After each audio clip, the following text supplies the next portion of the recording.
from a woman on her way to work. The caller first described the victim as female. Police arrived to find an older male lying. Documentaire criminel, l'affaire Scott Habermel, version complète. Le 23 mai 2024, à 4h40 du matin, sur une piste cyclable d'Albuquerque, Nouveau-Mexique, un drame inconcevable se déroule dans l'obscurité. Scott Habermel, un physicien de 63 ans, père de famille, pédale vers son travail, ses feux clignotants trouant la nuit. Une berline Hyundai volée, conduite par un adolescent de 12 ans, s'approche à vive allure. À l'intérieur, une caméra film tenue par un enfant de 11 ans. Les mots capturés glacent le sang. « Pousse, mec, tu aimes pousser ?» Un impact violent, un cycliste projeté dans un fossé et des rires. Postée sur Instagram, cette vidéo révèle un crime prémédité, orchestré par des enfants à peine sortis de l'enfance. L'affaire Scott Habermel choque une communauté et nous force à nous interroger. Comment en est-on arrivé là ? Voici l'histoire de l'affaire Scott Habermel, un drame qui confronte la société à ses propres échecs.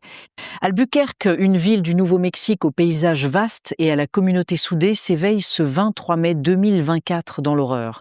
À 4h40, une femme, en route pour son travail, passe un appel au 911, la voix tremblante. « Je me rends au travail et quelqu'un s'est fait renverser à vélo. » C'est une femme, elle est sur le bord de la route. Le vélo est mutilé, il est assez tordu. La police découvre qu'il s'agit d'un homme, Scott Habermel, 63 ans, inconscient, un badge des laboratoires Sandia près de lui. Transporté d'urgence à l'hôpital, il succombe à une fracture du crâne et à de multiples fractures faciales. La cause du décès, des blessures contondantes. Ce n'est pas un accident. Une vidéo découverte 9 mois plus tard sur Instagram révèle un acte intentionnel. Les paroles dans l'habitacle enregistrées par un enfant de 11 ans sont accablantes. Ouais, fais-le passer. Genre 15, 20. Puis, après l'impact, regardez où je l'ai frappé, tout son visage a fait boum. Ce crime, filmé et partagé comme un trophée, expose une vérité dérangeante. Les coupables sont des adolescents, certains à peine âgés de 11 ans. Scott Habermel était un homme respecté, un physicien titulaire d'un doctorat, employé au laboratoire Sandia, un centre de recherche de pointe. Père de 2 enfants, il vivait pour sa famille et sa passion pour la nature. Sa veuve, Jamie, confie aux enquêteurs. Je n'avais aucune idée de qui était Scott pour eux. C'était un acte impitoyable et froid. Scott, un amoureux des grands espaces, parcourait chaque matin les routes de Coral à vélo, une routine qui incarnait sa discipline et son amour de la liberté. Un collègue des Sandia Labs, dans un hommage publié par Daniels Funeral, se souvient « Scott était un esprit brillant, toujours prêt à partager une idée ou une blague. Sa passion pour le cyclisme, c'était sa façon de rester connecté au monde. Mais qui sont ceux qui ont brisé cette vie ? Les suspects sont d'une jeunesse sidérante. Jonathan Overbay, 12 ans au moment des faits, le conducteur présumé. William Garcia, 15 ans, est à l'arrière. Messiah, 11 ans, filme depuis le siège passager avant, une arme à la main. Elijah King, 15 ans, ami proche de Garcia, est également dans la voiture, bien qu'il ait d'abord nié. Leur compte Instagram, saisi par la police, révèle une plongée dans la délinquance. Messiah, à seulement 11 ans, poste des vidéos de vol, comme celle où il déclare « Yo, on a volé votre caméra Ring, les gars ». Un message retrouvé sur son téléphone montre son assurance. « J'ai ce Glock, on a fumé la clé ». Garcia et King partagent des vidéos glorifiant la violence des gangs, brandissant des armes. Un SMS de Messiah, découvert lors d'une enquête antérieure, avoue un vol d'armes lors d'une fête. « J'ai pris un flingue à une soirée. Comment des enfants si jeunes basculent-ils dans un tel chaos ?» Était-ce l'attrait de la notoriété sur les réseaux sociaux, un manque de repères, ou une société qui a fermé les yeux trop longtemps ? Le 23 mai 2024 à 4h40, Scott Habermel pédale sur Moon Street, ses feux clignotants bien visibles. Une berline Hyundai volée menée par Jonathan Overbay s'approche. À l'intérieur, Messiah filme, l'arme à la main. La conversation captée est un condensé de froideur. « Pousse, mec, tu aimes pousser ? Ouais, pousse. Fais-le passer, mec !» Genre, fais-le passer, allez, genre 15-20. Jonathan accélère, dévie sur la piste cyclable, l'impact est violent.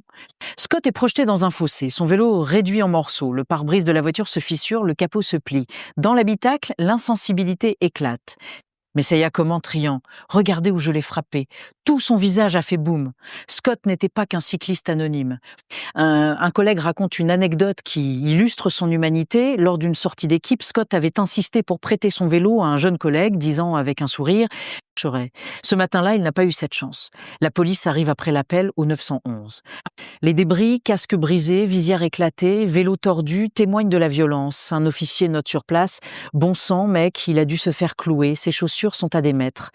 Mais sans témoin direct, les caméras locales, trop granuleuses, n'offrent pas de piste. La voiture, retrouvée à 800 mètres, est abandonnée, une vitre brisée, le contact forcé. L'enquête s'enlise. Le 24 septembre 2024, l'affaire est classée sans suite, laissant Jamie, la veuve de Scott, dans un vide douloureux. En février 2025, un tuyau anonyme relance l'affaire.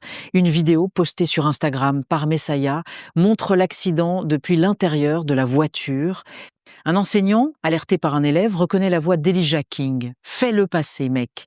Cette révélation conduit à une vague d'arrestations entre le 17 et le 19 mars 2025. Messiah, 11 ans, est arrêté chez son oncle Michael. Lors de l'interrogatoire, il semble détaché, disant « Je m'ennuie. Si je dis que je ne réponds pas, vous partirez et j'aurai plus de compagnie. » Son oncle, frustré, proteste « Écoute, mec, ce n'est pas un tribunal. » Les téléphones saisis révèlent des vidéos de vols et d'armes, dont une où Messiah déclare « On vient d'avoir une pizza gratuite, c'est génial ». Jonathan Overbay, 13 ans, est arrêté au centre de probation pour mineurs. Sa mère, bouleversée, apprend la gravité des accusations. Un officier lui explique il a un mandat d'arrêt. Il va être interrogé par une unité de détectives. William Garcia, 15 ans, se rend volontairement accompagné d'Elijah King. Ce dernier, initialement témoin, est inculpé après que le frère de Garcia révèle ses parents savaient qu'Elijah était dans la voiture. Les accusations sont lourdes. Jonathan plaide coupable de meurtre au 2e degré, recevant la peine maximale pour mineur, détention jusqu'à ses 21 ans. William et Elijah sont inculpés de meurtre au 1er degré et complot, leur dossier transféré en cours pour adultes. Messiah, trop jeune pour un procès adulte, est placé sous la garde du CIFD inculpé de meurtre. Le bureau du procureur note sur Facebook, un jeune de 12 ans a été inculpé d'un chef d'accusation de meurtre en lien avec la mort de Scott Burrell. Jamie, la veuve de Scott, confie aux enquêteurs « Je ne voulais pas mettre un visage sur tout cela. Je ne peux pas imaginer que quelqu'un fasse ça à qui que ce soit. » L'affaire Scott Abermel est plus qu'un crime, c'est un cri d'alarme. Comment des enfants de 11, 12, 15 ans en arrivent-ils à filmer un meurtre comme un jeu ? Les réseaux sociaux où ils partagent leurs actes comme des trophées, amplifient-ils leur désinhibition ? Ou est-ce un échec plus profond, familles débordées, écoles absentes, société distraite ? La justice a parlé, mais elle ne rend pas Scott à sa famille. Jonathan, William, Elijah et Messiah paieront pour leurs actes. Mais cela brisera-t-il le cycle de la violence juvénile ? La gouverneure Michèle Lujan-Grisham, dans un communiqué, déplore « Nous devons adapter nos lois à l'époque. Pourtant, punir plus fort suffira-t-il ? Ou devons-nous investir dans la prévention, écouter ces enfants avant qu'ils ne basculent ?» Scott Abermel était un père, un scientifique, un homme qui aimait la vie. Son histoire nous rappelle que la violence n'épargne personne, pas même les innocents, pas même les enfants. Que faisons-nous pour que cela ne se reproduise plus ? En mémoire de Scott Abermel. Comment prévenir la violence juvénile ? Partagez vos idées. 3 boys were found and questioned. The video revealed that